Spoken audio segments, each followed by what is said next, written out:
Nifty at new highs, will key catalysts bring more gains or trigger volatility? In yesterday's trade, Sensex hit historic 76,000 milestone. Well, the all-time high on Nifty and Sensex brings us to the big question.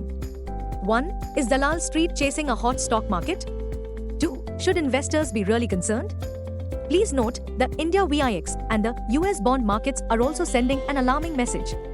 Honestly speaking, there is a bright chance that Nifty could continue to stand tall, but we suspect the 6 big catalysts lined up this week could make a big difference. 1. Exit poll, 1st June at 6:30 p.m. Indian Standard Time. 2. May FANO expiry, 30th May. 3. US GDP, 30th May. 4. India's GDP, 31st May. 5. US PCE inflation, 31st May. 6. May auto sales, 1st June. Long story short, well, our call of the day suggests Nifty shall continue to chase one high after another, albeit with occasional setbacks. Uncertainty over the results of the ongoing general elections is likely to be the biggest catalyst which could keep our stock markets volatile in the near term. Technically speaking, the line on the sand is at Nifty to 2617 mark. Global cues are neutral. In yesterday's trade, FIIs turned out to be net sellers to the tune of Rs 541 crores while DIIs net bought to the tune of Rs 923 crores. Sentiments for the day is likely to be risky. Market breadth for the day is likely to be neutral. Nifty's technicals are indicating massive overbought technical conditions. FNO month data suggests the trading range for Nifty is likely to be between 22,500 to 23,500 zone. India VIX is trading firm at 23.19 levels.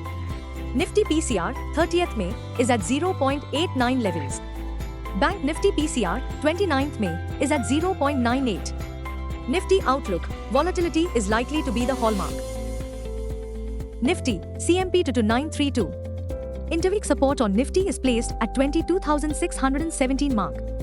Immediate resistance is placed at 23,150 mark. Range for the day is between 22,850 and 23,100. Bias for the day is positive. Bank Nifty, CMP 49282. Intraday make or break support is placed at 48,700 mark. Bank Nifty's biggest resistance is now at its all-time high at 49,975 mark. Range for the day is between 49,000 and 49600. Bias for the day is positive. Q4 corporate results to trickle in today. IRCTC, ABFRL, GIC, ITI, NBCC, Linde India, Amara Raja Energy. News report suggests that Anil Agarwal's Vedanta is considering a share sale as soon as the coming weeks that could raise as much as $1 billion. Shares of Vedanta have gained 78% this year, giving the company a market value of about $20.6 billion. LIC reported 2.5% YOY rise in net profit at 13,762 crore rupees for the March quarter of the financial year 2023-24. Life Insurance Corporation of India is targeting double-digit growth in financial year 2024-25. Meanwhile, India VIX, or Volatility Index, which measures the market's expectation of volatility in the next 30 days, has shot higher above 23 levels, indicating heightened volatility ahead.